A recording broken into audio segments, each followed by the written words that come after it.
this week on the Bubble Chat. I really just came here to give my opinion because, frankly, this whole thing has been an overwhelming fucking mess. And part of what's making it messy, is the amount of misinformation that I've been observing. So, for example, I've been seeing Ariana Grande unfollow Nicki specifically because of this. If he chose his mental health, then I applaud him for that. I applaud him for that. Because I just saw an interview with, I'm sorry to say this, Q from Day 26 did an interview, and it was talking about how he was drugged and how being overly committed, that we can say, doing what they're asking you to do and not saying no. My take is that she probably wasn't even aware of the extent of her hallucinating until it was already happening. Ambient is no joke. It's one of those things where you think you're functioning, but your brain is essentially in another dimension. For him to be accused of such things, it makes me feel like nobody in a position of power, especially Black men, are like considered safe. Yeah, and they're held to a different level of scrutiny. I'm just going to bring in how reality TV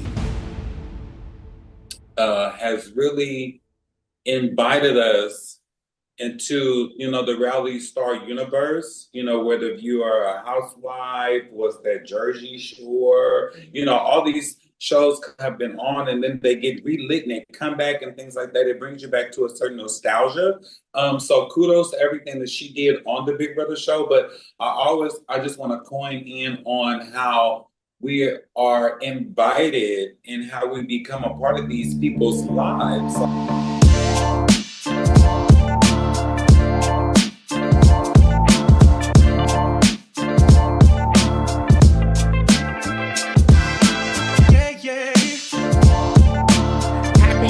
Everyone, welcome to our very first episode of 2026.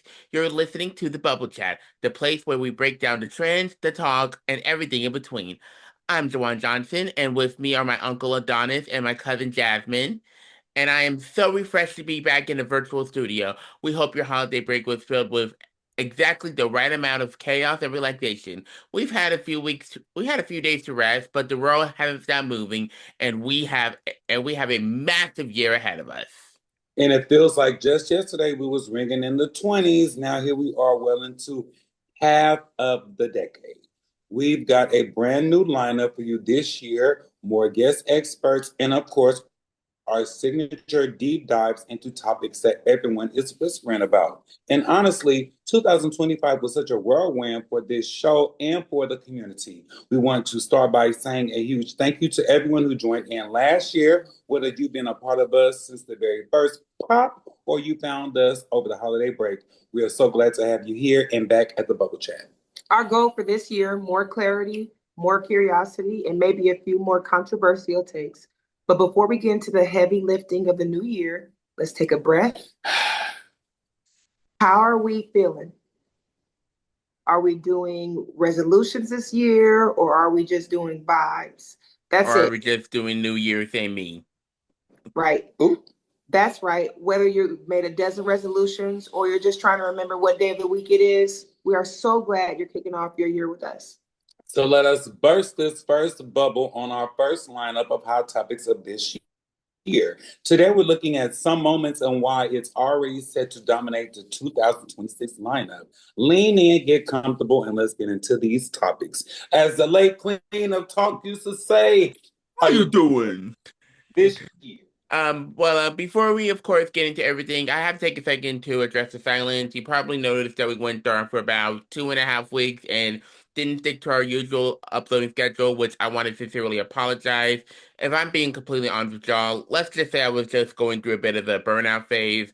I think the end of the year really caught up with me, and I needed to step back and recharge the battery so I could come back and give you the quality that you listeners deserve. But other than that, everything's okay. I'm feeling refreshed. It's a brand new year, and we are likely officially back on track with our regular schedule.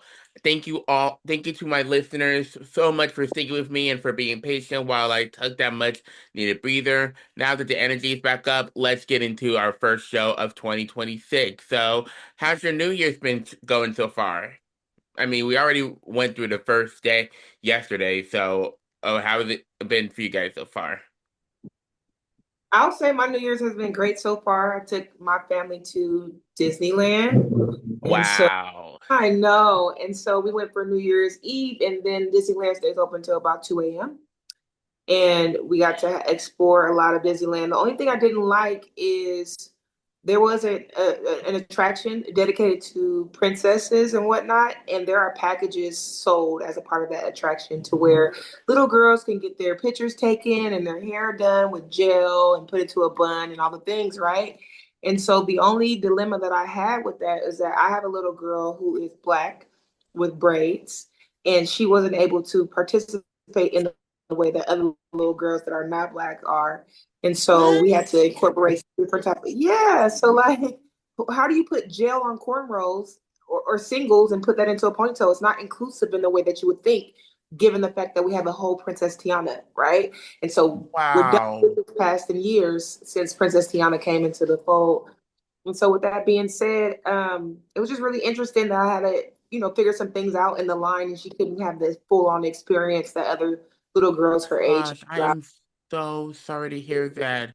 You know, when you was talking about that, it reminded me of something back 4 years ago. I don't know if you remember, but in the Sesame Workshop, the Rosita mascot, she was refusing a high five from a black, I think it was a black girl, and then another person of color, and I was shocked on that as well. It reminded me of the similar situation. So, and I cannot imagine what that experience must have been like for you and your daughter.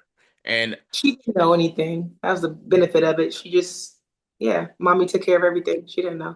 well, that's good to hear that you take care of everything. How about you, Adonis? How's 2026 been treating you?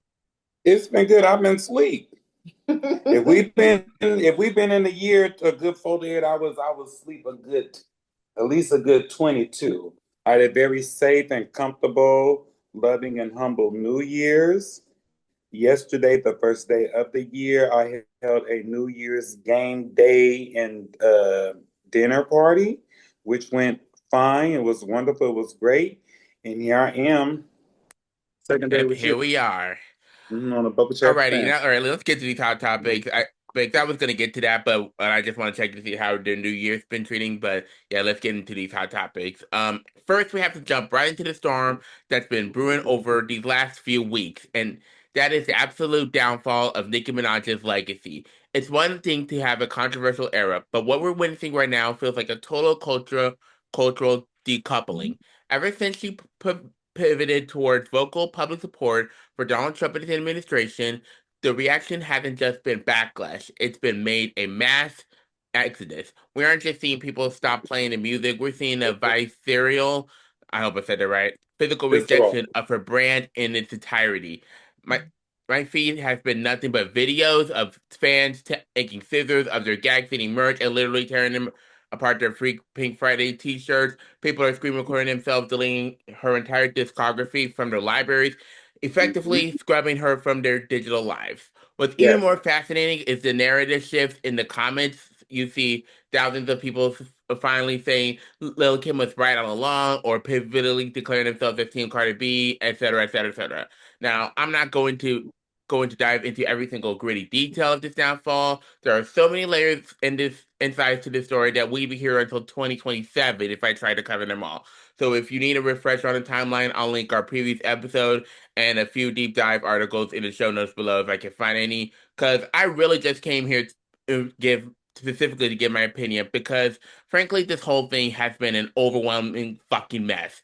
And part of what's messy, making it messy, is the amount of misinformation that I've been observing. So for example, I've been seeing Ariana Grande unfollow Nicki specifically because of this. But from what I saw and from my own research, Nicki's Instagram was actually deactivated or deleted before Ariana even had that chance. Now, there is a high chance I could be wrong. The internet moves fast, so listeners, if you do have the receipts, please correct me. And the other bit of misinformation floating around is, and I don't even know if it was misinformation or not, but it's when Nicki deleted her Instagram because she lost 10 million followers in a day.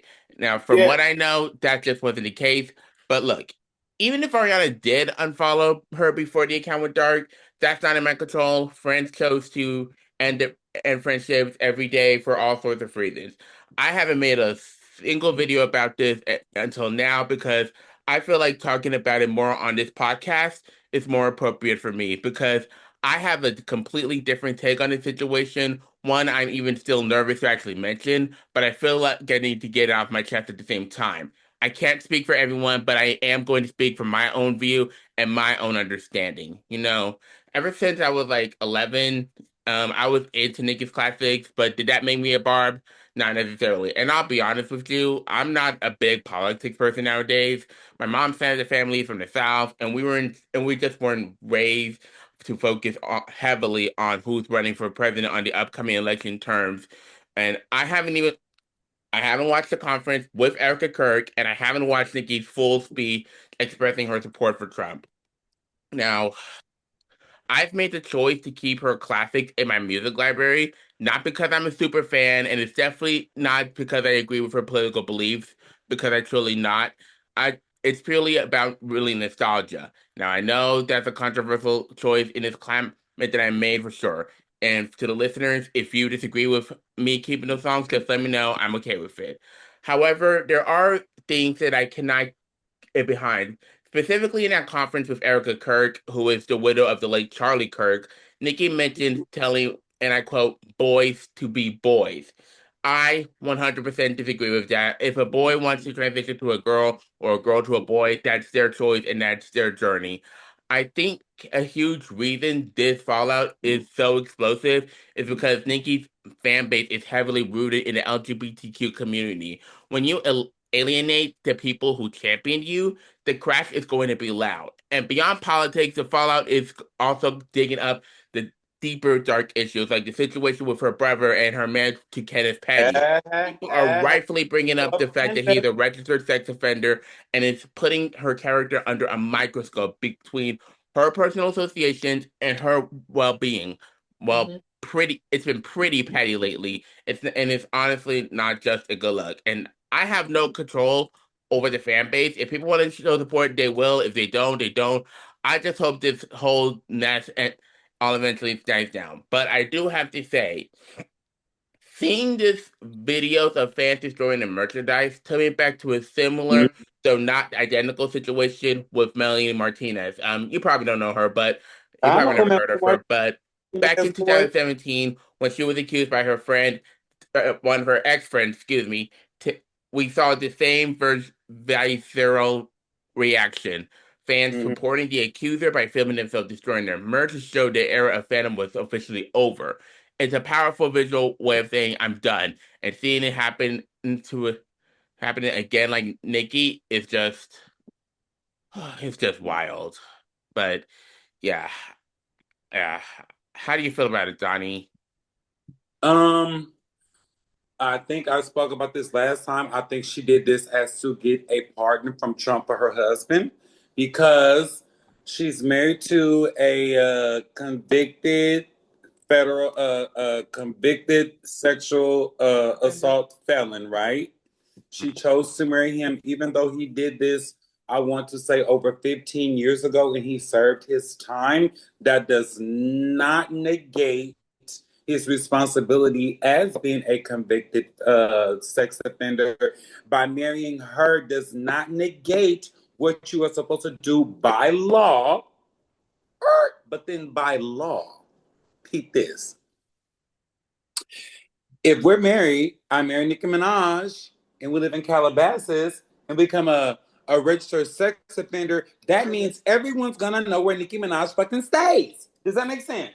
So, bitch, why don't you just rent a motherfucking apartment downtown on fucking Hollywood Boulevard?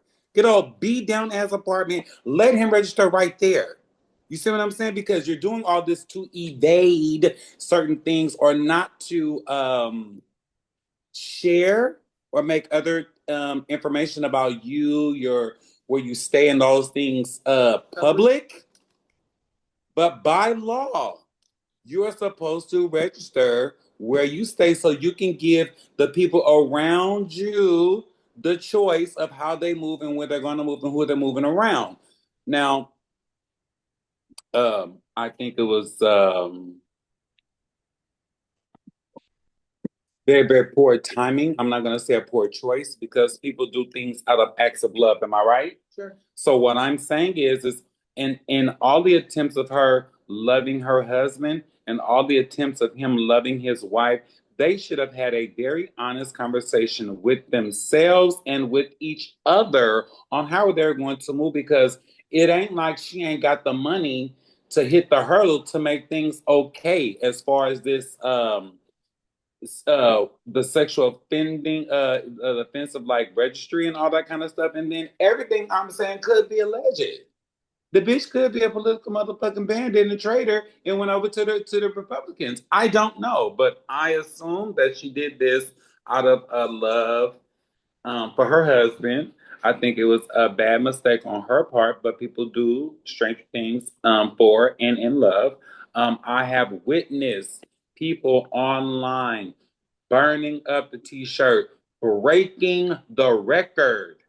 Now, these things are collectibles. Some things are more valuable today than they were when we first bought them, when they first came out. People are really throwing these things away. As whoever deleted it, if she stopped her Instagram page, that just shows the guilt and embarrassment of your actions. But God told us that once we fall down, we're supposed to get up off our face and continue to walk. So let's just pray that she picks it all up and can walk away unscathed. Jasmine, how do you feel?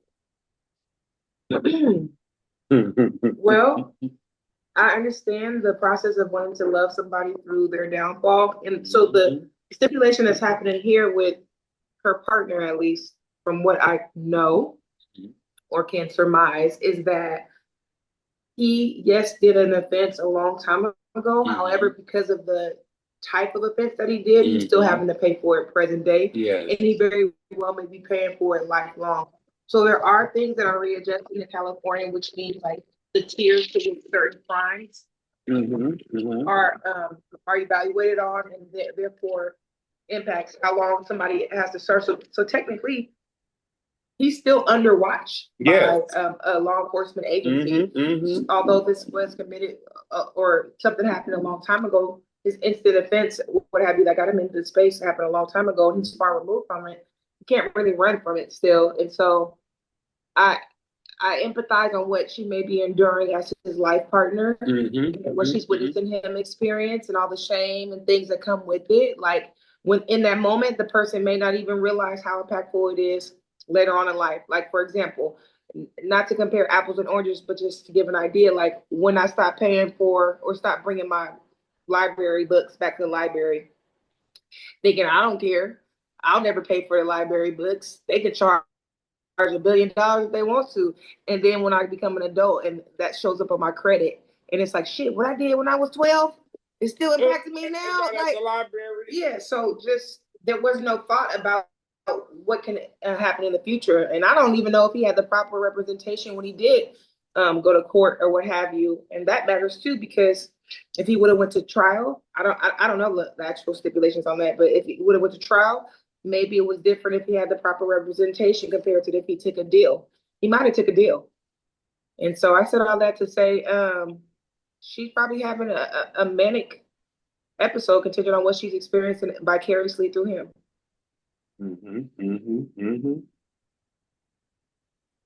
I agree and I believe it. There's my phone. Is it? All right, so moving right along. Next up, we have to talk about some massive TV news that broke right before the holidays.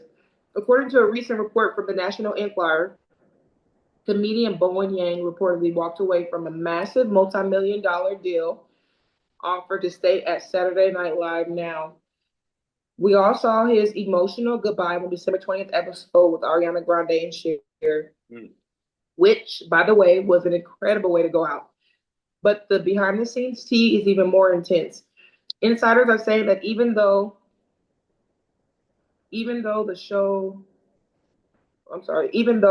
Lorne Michaels desperately wanted him to stick around to help anchor the show through the 51st season, Bowen was reportedly not happy and feeling completely overcommitted. Between the massive success of the Wicked movies, his own podcast, and a slate of upcoming films, it sounds like he chose his mental health and his new career path over a huge NBC paycheck. It's a bold move, especially since we've seen so many other cast members like Ego Wadem and Heidi Gardner leave recently too. It feels like the end of an era at Studio AH. So, what do you think, Bubblers? Do you think Bowen is making the right move by leaving at his peak, or is it a huge risk to walk away from that kind of SNL safety net and a massive pile of money? I mean, if there's no reward if you don't take the risk. And if we're talking about mental health, then I mean, how big of a risk is that to you? I mean, how much are you willing to gamble or negotiate your mental health? Now, here's the gag. Along with SNL, which is a wonderfully culturally admired entity on television, right? You know, I mean, I aspire to be on SNL. Call me, holler if you hear me. I'm waiting for you. So what I'm saying is there was a time where Chevy Chase left fucking Saturday Night Live. Even though Saturday Night Live was not what it is today and what it offers to comedians, actors, and entertainers today, Eddie Murphy had to leave Saturday Night Live. But then someone like, what's his name? Keenan from Keenan and Kel, he came to Saturday Night Live. You see what I'm saying? So there is always going to be a rotating door. But on his roster, it said he just did Wicked. He got his own podcast. He has a lot of other things, a lot of other great things going on. And in the story, it also said he felt he was a little bit overly committed. You see what I'm saying? Which means that sounds like you're asking for a little bit much, and I keep delivering. And there's no medium, no pause, no still, no wait. So if he chose his mental health, then I applaud him for that. I applaud him for that. Because I just saw an interview with, I'm sorry to say this, Q from Day 26 did an interview, and it was talking about how he was drugged and how being overly committed, if we can say, doing what they're asking you to do and not saying no. He took the pill, but to this day, he goes to mental therapy, health, and he takes a monthly injection of something to help his mental capacity. You see what I'm saying? So the lines, they run accord with each other, as in choose yourself over this. Don't always do what they say do, because, well, now we have Bowen Yang. We'll see how prominent, more prosperous his career was, and how Hughes never really went anywhere because he was told he did everything he was told, and it didn't get him anywhere. So, you know, but there is no risk. There's no reward without risk, and I totally in agreement with the risk and the reward. What do you think, Joanne? Honestly, looking at the news about Bowen Yang, I really believe he made that right move by stepping down. I think a lot of times in this industry, people find themselves enjoying the work at first, but as time go on, they realize they're just not happy anymore. I mean, I know I've had that experience as a former drummer in a music band at school. Like, I enjoyed it, but after a while, it becomes really, really overcommitted, and I just wasn't really happy about it. So overcommitment is a real thing, and it takes a massive toll on your mental health. We've seen it time and time again, specifically entertainment, whether it's music or in film. So for Bowen, the pressure had to be unique. I mean, from what I researched, he was the first ever Chinese American cast member on SNL.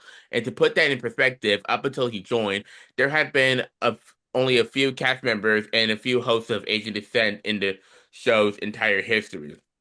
There's a study that looked at the show from 1975 to 2016, and the numbers are honestly jarring. 90% of the hosts were white, 6.8% were black, 1.2 were Hispanic, and only 1.1% were labeled as other. So when you are the first or one of the only, that weight is heavy. And I think he was 100% right to turn away from that ton of money. Lauren Michaels was reportedly thrown at him. Let me start over. I think he was 100% correct to turn away from the ton of money that Lauren Michaels was reportedly throwing at him. On one hand, always a possibility of being used as a face of or diversity when the behind the scenes hasn't caught up, but mostly staying would have been being even more committed than he already was. I mean, between Wicked, SNL, his podcast, and his other projects, his mental health would have been anything but well if he stayed in that high pressure SNL grind. Yep. And we've talked about this really quick. Sorry, Adonis. And we've talked about the statistics on the bubble chat before, especially after Sherry Shepherd called out the show for following Ego's departure. And Sherry mentioned it's a practically an emergency because for the first time in over a decade, the show is heading into a season without a single Black woman in the lineup. It's that same cycle of placing the burden of representation on just one or two people. So Bowen choosing himself over a paycheck is a powerful statement. It says that no amount of money is worth burning out, especially when you've already broken the barriers you've came to break. And I'm just glad he's prioritizing that. That's the part I want to talk about. Okay, so now that Ego and everyone and Bowen has made these breakthroughs with the company and the community and all these things, then it may give the broadcasting company, the casters, the directors, and the producers of the TV show, and look at me when I say this to you people, because I'm for hire.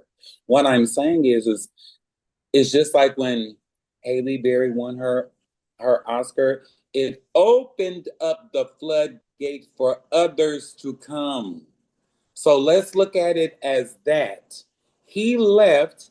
Let's see who all they're going to bring. There are so many talented people, folks of color out there. Pick a color, any color, man or woman, put them up there. We all funny. I'm up for hire. SNL, Donna's Concierge. I'm right here. But yeah, I support him, and hopefully, the people at SNL will open up their eyes and they will broaden. They'll be more broad with who they choose to bring on here. Throw transgender up there while you at it. Do it. Why not? Shit. Hire Flying Monroe. anything else, Jazz? Oh, I'm excited. I'm excited about the change. I'm excited that people move away from spaces at their peak so that other people can be given the opportunity to run where they walked. And so I'm excited to see what's going to happen next and who they're going to put in yeah. there. Well, next on the story, actress Jennifer Lawrence sat down with Leonardo DiCaprio for Variety's Actors on Actors series, and she shared a hilarious, albeit terrifying behind-the-scenes story from the set of The Hunger Games: Catching Fire. Apparently, Jennifer has a bit of a history mixing up her medications. She revealed that one morning during filming, she recently took an Ambien, a heavy-duty sleeping pill, thinking it was something else entirely. The kicker? She had to film a massive dance scene at the Capitol party with the late legendary Philip Seymour Hoffman immediately after. She told Leo that she was literally hallucinating while trying to perform. She kept asking the director, wait, what does this mean? What does this mean? To the point where Elizabeth Banks, who played Effie Trinket, got visibly annoyed.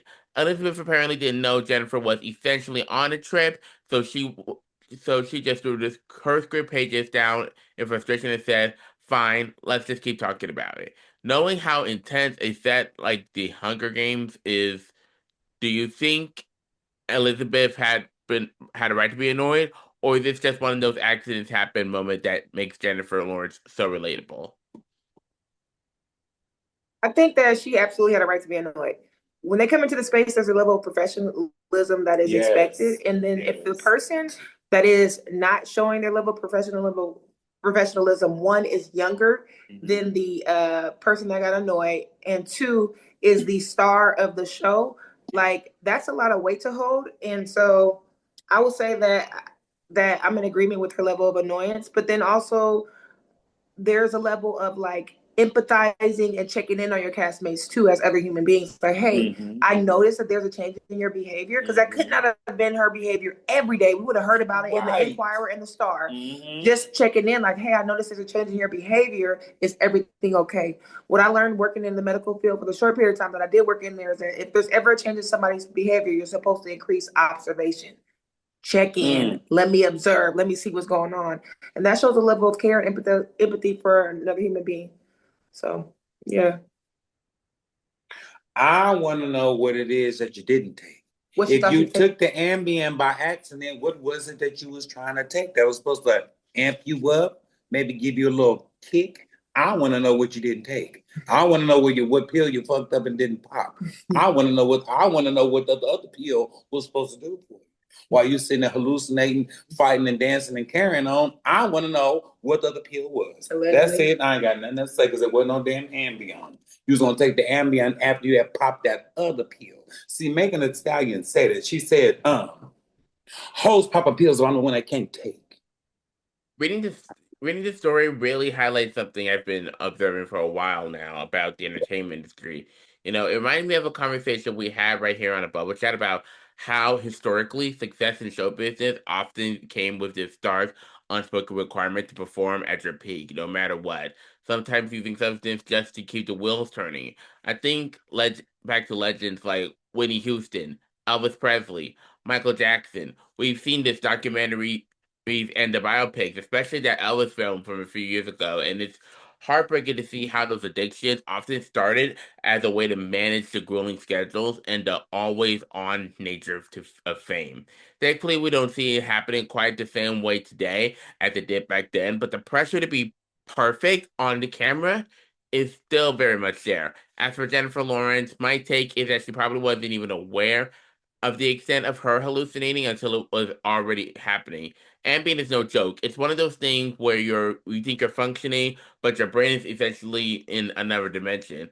And you notice how she's only talking about this is now years later. I think that's because for the longest time, anything involving medication or the reality of what goes on behind the scenes in film and music was treated as a total taboo. You just didn't speak on it. So seeing her be this candid now shows how much the culture is shifting, but it also makes you wonder what else is happening on these high pressure sets that we won't hear about until for another decade. It's a lot to process, and honestly, it just makes me glad we're finally having these conversations out in the open. That's right. Oh shit. Oh, Lay it down. Lay it down. there we go. I'm sorry, nephew. That was a minor pausing, minor pausing, minor pausing. Well, next on the agenda, actor and filmmaker Tyler Perry and Lauren Gates' film has been hit with a second lawsuit this past month alleging sexual assault and sexual battery. This time, the complaint comes from Mario Rodriguez, a model and actor who had a minor role in the 2016 film Boo, A Medea's Halloween. According to the lawsuit filed in California, Rodriguez alleges that Perry used his massive industry power to subject him to years of unwanted sexual advantages starting around 2014. The details in the filings are heavy. Rodriguez claims that after multiple encounters were resisted Perry's advances at Perry's Los Angeles home, the filmmaker allegedly handed him $5,000 in cash on at least two occasions and told him to let it happen. Rodriguez is seeking a $77 million in damages and has even named his then distribution partner Lionsgate in the suit, accusing that the studio of turning a blind eye to Mr. Perry's behavior. This follows a very similar $260 million lawsuit filed back in June by another actor, Derek Dixon, who appeared on The Oval. If you're curious to know those details, we have the link in the episode in the show notes down below. Perry's legal team isn't staying silent, though. His attorney, Alex Spiro released a statement claiming this is another failed money grab and points out that both actors are being represented by the same lawyer. They are essentially calling it a shakedown of a billionaire. With the two different actors coming forward with similar stories of quid pro quo and cash payments, does this feel like a pattern emerging, or do you think his legal team has a point about this being a targeted financial attack against Perry's empire? First, let me say this, Tyler, I'm up for hire. and I will not betray you, nor will I not lie. So let's just be cautious what we do moving forward. Now, when it comes to these two peoples, okay, so we can look at them like that Smollett. Remember Jesse Smollett? Mm-hmm. Well, you lying or you not, right? The gag is, see, this is a problem. Y'all filing cases in California when the shit is happening in Georgia. That's why it's a shakedown. If you did it in the state that it was happening in, had factual concurrent things to what's that? To legitimize, to disclose, to represent, you wouldn't have to go to California. So you come to California, you file in California because California is a Sioux state. That's not fair, and I'm not saying that Tyler is innocent or not. I'm not saying that the victim is lying or not. What I'm saying is, why did you file in California? There's a reason why you did that. There's a reason why you did that. And a lot of people do that in big, high-profile court filings. They file in California. That's just to get the ball started. But it has to end where it took place. And I would assume in Lionsgate, Tyler Perry Studios, motherfucker, that was in Georgia. Now, I'm not dismissing any of the allegations or any of the real, truthful facts. All I'm saying is I don't think it made much sense other than for it to be salacious and to get a different money grab ball going by filing in California. That's all I'm going to say. Honestly, the more I think about this Tyler Perry situation, the more I feel like the real problem, the main problem, is how these things come to light so much later. I could be wrong, and I don't know the exact timeline for sure, but I have a feeling that Mario Rodriguez might have been quite young, possibly in his late teens when these alleged incidents started back in 2014. But even if it's been confirmed 100%, it brings up the point where I feel strongly about when it comes. So I feel like when it comes to drama schools in acting classes, whether it's theater or film, especially acting for camera classes, the lesson plans you need to change. They should consistently teach you how to protect yourself in this industry. We need to be teaching students about uncomfortable situations like bullying, sexual assault, hostile work environments, and even bribery. There should even be a massive focus on consent and the role of an intimacy coordinator or intimacy choreographer. Like these shouldn't have to be optional parts of this industry. They should be standard knowledge, especially for aspiring child and teen actors.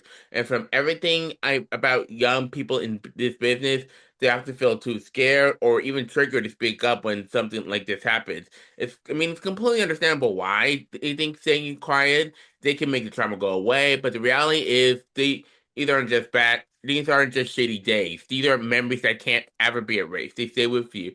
Like, if we don't start educating actors on their rights and how to handle a mogul who hands them $5,000 to let them things happen, we're just letting the cycle repeat. I can't speak for everyone, but from my view, I feel like if we had the safety protocols in the curriculum from day one, maybe someone like Mario wouldn't have to wait over a decade to feel safe enough to say his truth. Mm-hmm. But yeah, that's how I feel. What's your thing, Jed? I am empathetic for the fact that these people are basically like blackballing themselves in the industry to speak their truth. I'm empathetic to that, or what they believe their truth to be. I'm empathetic for that. And I also have a level of care for Tyler Perry, knowing his background and his history, and the fact that, dang, for him to be accused of such things, it makes me feel like nobody in a position of power, especially Black men, are like considered safe. Mm-hmm. Yeah. Mm-hmm. And they're held to a different level of scrutiny. Now, I'm not saying it's okay, like what happens in the dark comes to the light, but what I'm saying is I know that he cannot be the only person in position of power. Because how do we know what the casting couch is? Yeah. Being like, hey, I know you're new here. I know you don't got a lot of funds. and I know you out here giving up the booty anyway. Let me just make sure you're a little bit comfortable in this way. And so, like, I know he's not the only person in the industry. Sugar daddies and sugar babies. Yeah, that's what it's giving. It's giving sugar daddy, sugar baby. And it's giving my career to pop off really like it needed to. Uncles, mentors. So it's really interesting to see it unfold. I empathize with the people that are actually filing the claims or the suits against Tyler Perry. I empathize with them too, because assault for a man, for a woman is hard, but I can imagine how it is for a man in the industry. And so, yeah, I hope that the truth comes to the light and that people who have been caused harm are made whole. That's right. Because we all just I'll bring this up because we've talked about this in the musical arena. Sometimes it just feels a little bit insulting to be talented. Hurdles that you have to hit, the thing we just talked about, Bo and Yang. Now we're talking about these two possible young men. And then I can bring Cardi B in. She just went through a public tragedy of a divorce. She broke up with that man, got pregnant, had the baby. He got 5 other babies along with her child that she just gave birth, and she's gonna be on tour. We're gonna be seeing her February 25th. Yes, in Sacramento on the Am I the Drama tour. That's a lot. That is a lot. That is however way you look at it, it is just very, very challenging, hard to be talented. Just to be talented. How you feel about it, Matthew? I already gave my 2 cents. Okay. Go on to the next one, Joan. Alrighty. Turning now to some heartbreaking news coming out of the reality TV world. Mickey Lee, who many of you will remember as a fan favorite contestant from Big Brother back in 2011, has sadly passed away on Christmas Day 2025 at 35 years old. The news was confirmed through a statement from his family, though a specific cause of death has not been released yet. For those who didn't follow the season, Mickey was a standout personality. She was known for her infectious energy and for being incredibly open about her journey as a deaf person on a major reality platform. She made it quite far and in the competition, finishing 4th place, and really broke down barriers for disability representation on television at a time when we weren't nearly seeing enough of it. Since news broke, social media has been flooded with tributes about her former housemates and the production team, all describing her as a bright light who stayed true to herself despite these pressures of being in the public eye. It's a sobering reminder of how young she was and the impact she left behind on the Big Brother community. Yeah, what do you guys think about this? I'll go first because I'm the least versed on the show. I only know that Candy Burris won there, and that's where her and Tamar got into their spickles and debacles at. I'm just gonna bring in how reality TV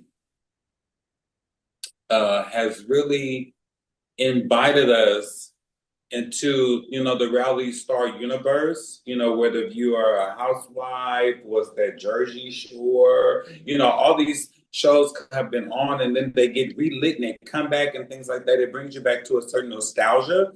So kudos to everything that she did on the Big Brother show. But I just want to coin in on how we are invited and how we become a part of these people's lives. Like, if she never did the show, we wouldn't be knowing about her now. And even though it's sad, what happens, we're all born to die, but everyone doesn't get that magical glimpsing moment to be a star, considered a star, or to have the notoriety of one. Does that make sense? You know what I'm saying? Like, she kind of was a regular chick, and she did something great. She got rewarded for it, and then we lost her, So I'm so sad. Condolences out to her family and all that. And, it all is well that ends well. I hope she did not, lose her life in pain. Yeah, If not, my heart truly goes out to Mickey's family and all of her loved ones. You know, losing someone so young is already an incredible way to carry. But that's there's an actual layer of pain in this specific story that I really wanted to touch on. Just by reading the reports, it mentioned that Mickey passed away right around the holiday season. And that idea of losing a loved one on Christmas Eve or Christmas Day is something I can't even begin to fathom. We talk about the holiday spirit and the joy of year, but for so many families, the holidays can be a permanent reminder of a loss. I've observed that when you lose someone during what is supposed to be the happiest time of the year, it changes the way you look at that date forever. So instead of a celebration, there's this heavy, quiet void. It's a level of grief that feels especially cruel because the rest of the world is moving in a completely different emotional direction. And I've learned that our community here that grief doesn't follow a timeline, and it certainly doesn't respect the calendar. It's a sobering reminder as we start this new year to really hold on to the people we love and to be kind to those around us because you never know who is navigating a tragedy behind your holiday photos. that's right.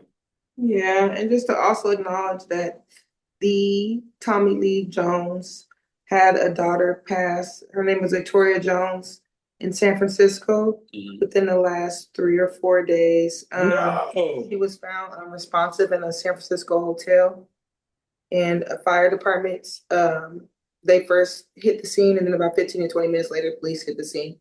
So, yeah, that's the whole thing. I love Tommy Lee Jones and his role in Men in Black and Yes. He's a great actor. Yeah. He was in that movie with it was him and Jamie Foxx. Oh, it was so good. Oh yeah, he's a great actor. I remember. He's a good asshole. Yeah. So his daughter's passed away. So sorry to hear that. Sorry. Yeah, it's sad when you lose people at the holiday time. It is. It is. Condolences out to all families who have lost anyone during this holiday season we just incurred in 2025 that led us into 2026.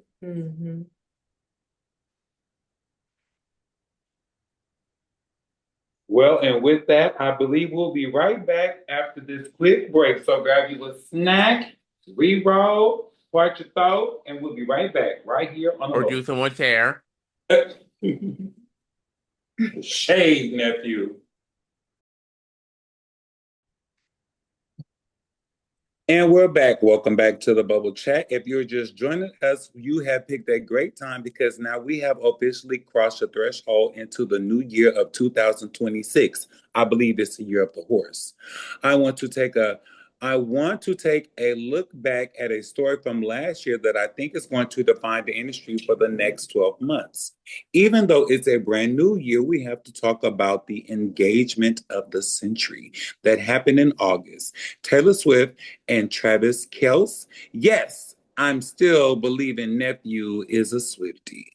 Well, speaking of Taylor Swift, a massive report just confirmed the final numbers of our tour. Let me start over. Speaking of Taylor Swift, a massive report. Starting again. Speaking of Taylor Swift, a massive report just confirmed the final numbers as the tour officially wrapped. And they are honestly hard to wrap around your head. According to the latest data, the Eras Tour didn't just break records, it completely redefined what is possible in the music industry.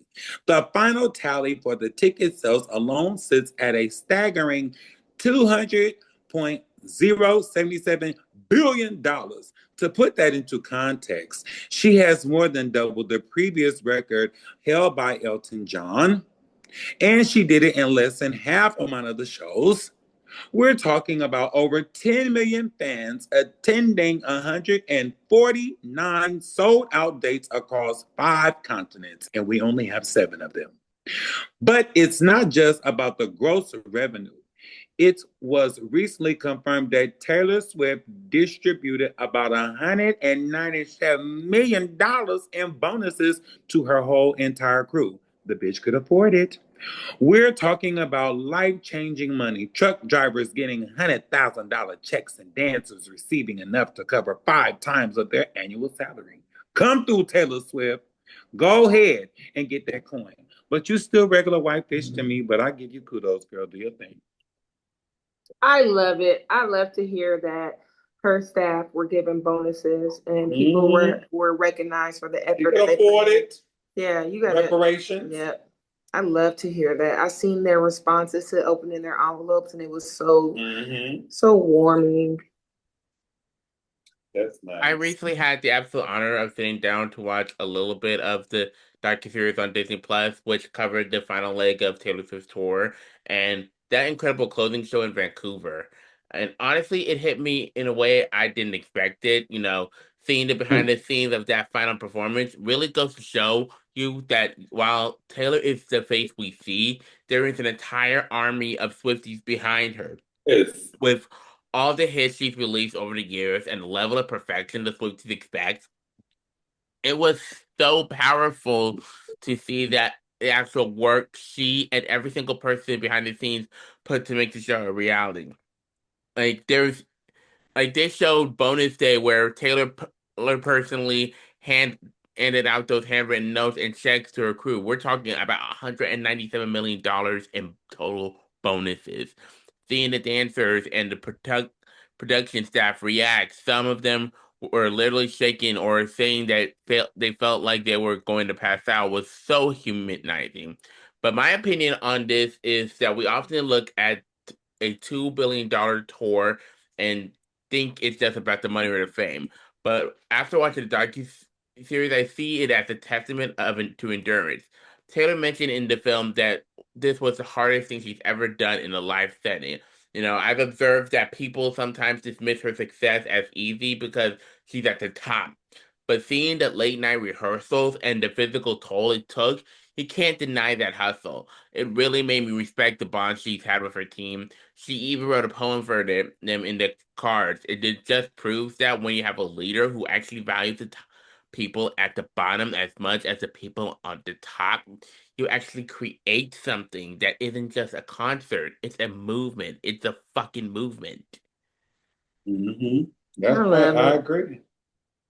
I was gonna say, what I hope the other entertainers like of the such, even if they don't make $1 billion of the sales, at least they can give some type of kickback of a bonus for the people, because the same work that went into pulling off Taylor Swift tour pulls off the Monica tour, the Total tour, the Cardi B tour, and everyone the Beyonce else. tour.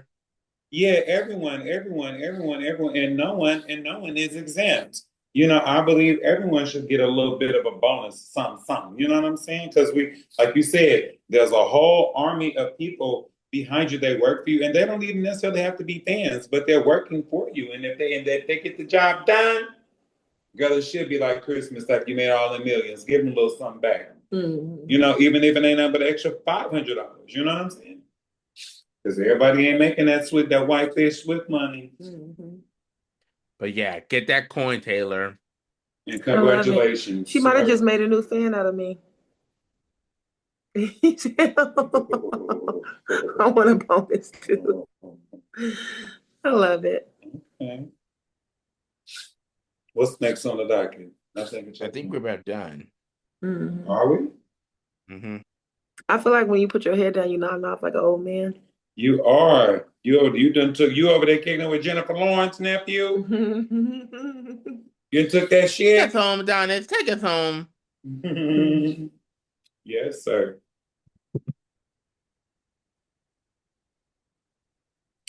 And that brings us to an end of our very episode of 2026. It feels so good to be back in the booth, and I'm incredibly grateful that you chose to spend a part of your new year here with us at the Bubble Chat. We have covered the ground today, and as always, we love to hear what you guys think about the conversations that we had today. Whether if you agree with the takes or you have a completely different perspective, please reach out. You can find us on all social media platforms or drop a comment in. This show is as much as yours as it is mine, and your voices are what keep this bubble from bursting. If you enjoyed today's episode, make sure to hit that subscribe button and leave us a review. It helps us grow as we head into this massive year ahead of us. Now, we have so much more in store for you to cover in the next 12 months, so please stay tuned, stick around. Until next time, we're going to clock the fuck out and stay curious, stay kind, and we'll see you in the next one. Happy New Year!